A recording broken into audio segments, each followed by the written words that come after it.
Les avocats et les juges tunisiens ont manifesté mercredi devant les tribunaux de la capitale suite à la révocation d'une cinquantaine de magistrats par le président Kais Saied jeudi dernier. Le chef de l'État a justifié ses actions en énumérant une longue série d'accusations contre les 57 magistrats démis de leurs fonctions, allant de la corruption à la protection de terroristes et au harcèlement sexuel.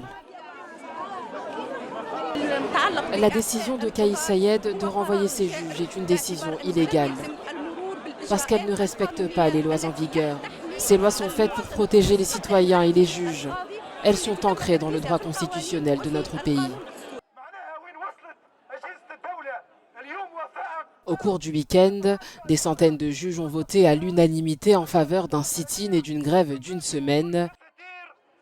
Ils accusent le président d'ignorer la Constitution et de révoquer les juges sans recourir à la procédure disciplinaire. Pour la première fois depuis le 25 juillet, le conflit passe d'un conflit entre le pouvoir et l'opposition à un conflit dans les institutions de l'État elles-mêmes.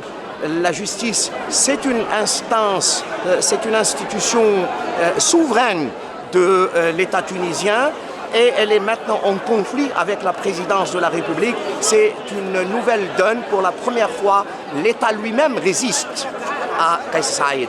Et c'est nouveau et je pense que cela lui sera fatal.